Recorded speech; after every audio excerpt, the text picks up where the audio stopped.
Assalamualaikum warahmatullahi wabarakatuh. Alhamdulillahirabbil alamin wassalatu wassalamu ala asrofil anbiya'i wal mursalin wa ala alihi wa ashabihi wa man tabi'uhum bi ihsanin illa yaumiddin amma ba'du. Pemirsa, apapun yang jadi kehendak Allah, maka kehendaknya pasti terjadi, dan tidak ada satu makhluk pun yang sanggup menghalanginya. Allah Azza wa Jalla menciptakan hal-hal yang baik bagi manusia, tapi Allah juga menciptakan hal-hal yang tidak baik sebagai ujian, cobaan, dan pelajaran bagi manusia. Allah menciptakan manusia agar menjadi khalifah di atas bumi, agar mewarnai kehidupan ini dengan sebaik-baik kehidupan. Namun Allah juga menciptakan iblis dengan kaum setannya sebagai komunitas jamaahnya agar menjadi ujian bagi manusia yang mengaku beriman. Dan ending akhirnya Allah Azza wa Jalla menciptakan surga dengan segala kenikmatannya, yang ini menjadi peristirahatan terakhir bagi segenap manusia setelah bisa melalui segala ujian dan cobaan melalui tipu daya iblis dan bala tentaranya. Juga Allah Azza wa Jalla menciptakan jahanam dengan segala bentuk siksaannya, yang ini menjadi peristirahatan terakhir bagi iblis dengan para bala tentaranya yang sekaligus bersama para manusia yang telah mengikuti irama tipu dayanya. Nah, demikianlah fakta dari siklus penciptaan hingga pada ending akhirnya. Maka sangatlah wajar bila di atas panggung kolosal kehidupan era dunia ini kita banyak menyaksikan ulah manusia yang kebetulan dikasih sedikit saja kemampuan, tiba-tiba mereka jadi lupa diri dan sombong. Mereka lupa daratan, padahal mereka sebelumnya tidak ada. Lalu mereka menjadi ada karena memang diadakan oleh kemahakuasaan dari Zat yang Maha Pencipta. Padahal penciptaan atas mereka pun hanyalah dari tanah.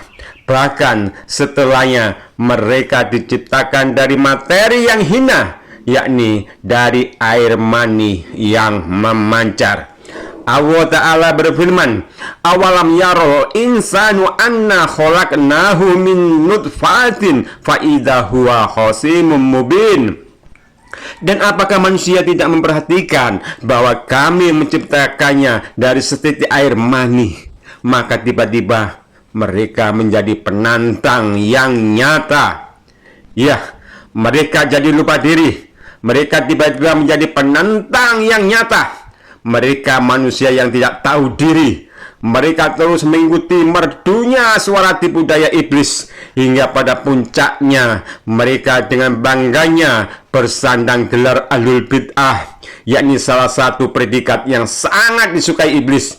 Yang mereka inilah kaum yang digadang-gadang iblis agar jadi kaum yang condong merusak Islam dengan menimbun kemurnian ajaran Islam dengan berbagai sampah-sampah kebid'ahan. Karena dari alunan merdu tipu daya kebid'ahan inilah akhirnya apa-apa yang sesat, apa-apa yang buruk dengan mudah tersulap menjadi baik hanya dengan tiupan-tiupan serba hasanah. Sementara terhadap ajakan menuju kemurnian Islam, menuju teladan para generasi awal sekaligus generasi terbaik umat ini, mereka anggap sebagai radikal, mereka anggap sebagai kaum yang sesat.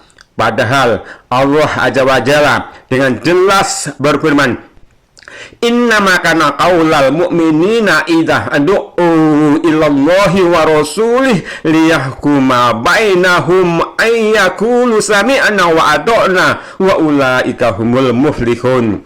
Sesungguhnya jawaban orang-orang mukmin bila mereka dipanggil kepada Allah dan Rasulnya agar Rasul menghukum atau mengadili di antara mereka, maka ucapan mereka adalah kami mendengar dan kami patuh.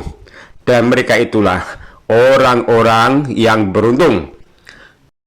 Nah, begitulah jiwa-jiwa manusia yang beriman.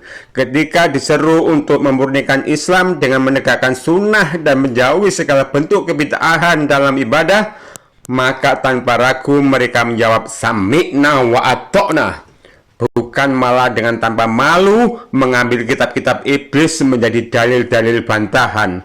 Ketika diseru untuk memurnikan tauhid dan menjauhi segala bentuk kesyirikan, mereka pun tanpa ragu juga memberi tanggapan sami'na wa ata'na, bukan malah mengambil kitab-kitab fikih iblis agar bisa menjungkir balikan fakta-fakta ketetapan firman, yang akhirnya hukum-hukum Allah yang mestinya ditegakkan oleh mereka yang mengaku beriman, malah syariat Allah Azza wa Jalla itu mereka permak mengikuti kaidah iblis hingga melahirkan tatanan hukum yang ayat per ayatnya, yang pasal per pasalnya terambil dari kitab yang lahir dari pemikiran kaum Yahudi yang terlanjur dianggap kaum yang paling cerdas di muka bumi, hingga mereka lebih patut untuk diteladani, hingga tatanan hukum hasil karya mereka juga lebih patut dijadikan landasan berkehidupan dan berbangsa, karena tatanan hukum mereka sudah terlanjur dianggap lebih bisa mewujudkan peradaban baru yang menghormati segala perbedaan agama,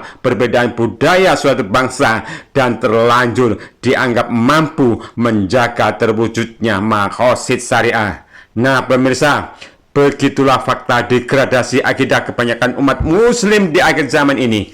Karenanya, agar iman dan akidah kita tetap terjaga, maka sederhana dalam ibadah yang terbangun atas sunnah itu jauh lebih mulia dan pasti terjaga dalam keselamatan daripada bersungguh-sungguh dalam amalan aneka kebid'ahan yang hakikatnya hanya buah fikih dari kitab-kitab iblis yang justru menjadi fatwa-fatwa penghias jahanam. Semoga bermanfaat pemirsa. Subhanakallahumma wa bihamdika asyhadu an la ilaha illa anta astaghfiruka wa atubu ilaik. Wassalamualaikum warahmatullahi wabarakatuh.